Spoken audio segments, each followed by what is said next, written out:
5లో వివరించారు. ఏదైనా ఒక అధికారి ఒక భూమి ఇంకొకరికి ఎక్కించుంటే లేదు తొలగించుంటే ఎలాంటి చట్టపరమైన చర్యలు తీసుకోవడానికి వీలు లేదు అని రాశారు. అంటే తప్పు చేయడానికి స్వేచ్ఛ ఎక్కువ ఇస్తున్నట్టు ఉంది చట్టం. అందుకని ఒకరి భూమి ఇంకొకరికి ఎక్కించినప్పుడు రికార్డే తారుమారు అయినప్పుడు ఖచ్చితంగా ఆ తారుమారు చేసినటువంటి అధికారి మీద చర్యలు ఉంటాయని చట్టంలో ఉంటే తీసుకుంటారు, లేదా అది వేరే విషయం. అసలు చట్టంలోనే తప్పు చేసిన అధికారి మీద ఆయన సదుద్దేశంతో చేసినప్పుడు కాబట్టి ఆయన మీద ఎలాంటి చర్య అంటే ఏ ఉద్దేశం సదుద్దేశం నా భూమి కాదని ఇంకొకరికి ఎక్కింది నీకు అనుకోలేదు, నేను ఆయన అనుకోని చేసిన సదుద్దేశంతో నేను చెప్పి అంటే కుదరదు కదా.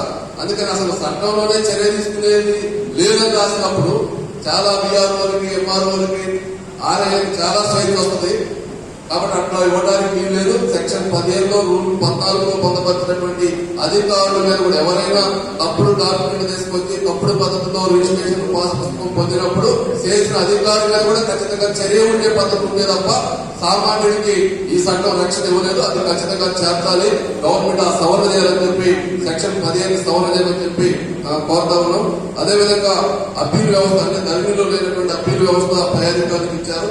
కొన్ని మార్పులు ధరణి కంటే చాలా మెరుగైనటువంటి మార్పులు ధరణి చట్టం ఈ భూభారత చట్టంలో వచ్చినటువంటి మాట దాన్ని సదుద్దేశంతో పూర్తి స్థాయిలో అమలు చేస్తే బాగుంటుంది. అయితే ఇక్కడ ప్రధానమైనటువంటి సమస్యకు సంబంధించిన దాంట్లో గతంలో ఉన్నటువంటి అనుభవదారు కాలం అంటే పట్టాదారుడు ఎవరున్నా అనుభవదారు కాలం ఉంది కాబట్టి అనుభవదారు కాలం ద్వారా బ్యాంకు రుణాలు పొందడం, ఆ పంట పడినటువంటి పంట అమ్ముకోవడానికి అనుభవదారు కాలం ఉంది.